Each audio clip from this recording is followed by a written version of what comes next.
Now, Madam President, also in the news in the last several weeks is an issue that is somewhat personal to me as a member of the Senate Intelligence Committee, as a former member of the House Intelligence Committee, as one who has dealt with the work of the Intelligence Committee since the year 2000, and as one who lived up close and personal everything that has happened since 9/11. We've seen an incredible spree of security leaks.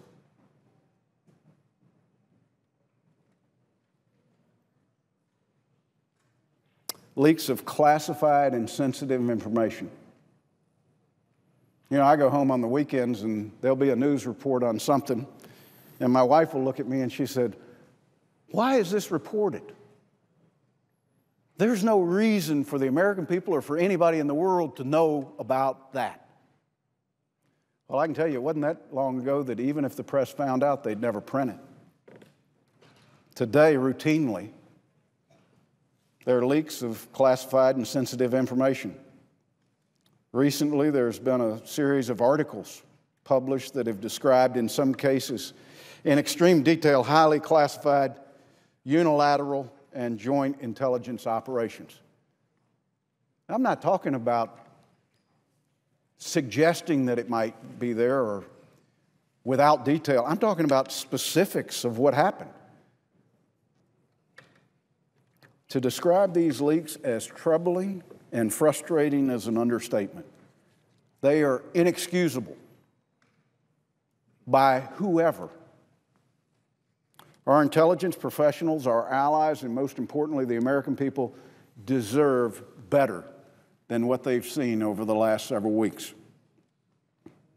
I'm personally sick and tired of reading articles about sensitive operations that quote current and former U.S. officials, individuals who were briefed on the discussion, officials speaking on condition of anonymity to discuss the clandestine programs, a senior American officer who received classified intelligence reports, according to participants in the program, according to officials in the room, and individuals who none of would allow their name to be used because the effort remains highly classified and parts of it continue today.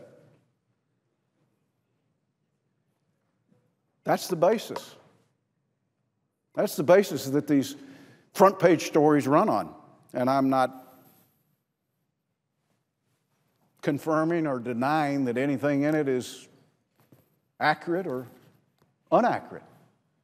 Because as a member of the committee, I sign an obligation that says no covert action will I even comment on. Any person that holds secret, compartmentalized clearance has an obligation to never acknowledge the existence of a program. Well, I asked not long ago, was the drone program still a classified program? The answer I got was yes. But the White House press secretary for the last 3 weeks has stood at the podium and talked about drone attacks on a program that I technically cannot go out and acknowledge either exists or it doesn't. Our freedom with understanding that politics trumps security has reached a new level. It's got to stop, and it's got to stop now. The unauthorized disclosure of classified intelligence at best violates trust and potentially damages vital liaison relationships, and at worst, it gets people killed. Clandestine operations are often, as I wrote with Senator Coats and Rubio in the Washington Post, highly perishable, and they depend on hundreds of hours of painstaking work and the ability to get foreigners to trust our government.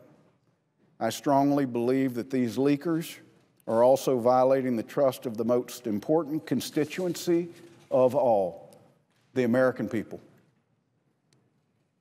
Even more troubling is that there appears to be a pattern that these stories and leaks, they may be designed to make the administration look good on national security. It used to be that the good stuff was buried by the media and the worst was run. Not anymore. Truth be told, rarely have I seen a story that paints this administration in a bad light. Then when we're about to, the administration invokes executive privilege. They can do that. That's okay. But there's a big difference between invoking executive privilege on not producing documents for Fast and Furious and releasing classified information that puts at risk individuals who are embedded in terrorist organizations who are doing their job to keep America safe. This has crossed a line. I wish this administration was as concerned about preventing leaks of classified information as it is about keeping a lid on the information Congress is asking for. As a member of the Senate Intelligence Committee, I understand firsthand the grave importance of keeping information secure. The unauthorized and reckless disclosure of classified information undermines the hard work of our intelligence officers and puts lives at risk.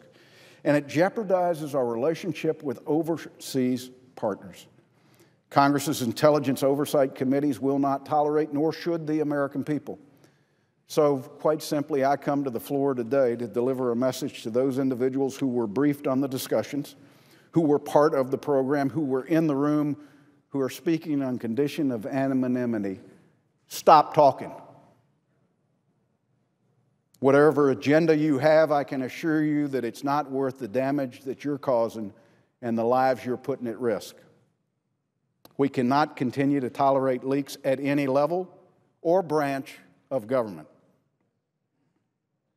Now, my colleagues and I are considering every available legislative option to ensure the security of the intelligence community operations and the people who support them. If you have access to classified information and are tempted to leak that information for whatever reason, I ask you to remind yourself that you may be hurting and what trust you're violating. And more importantly, keep your mouth shut.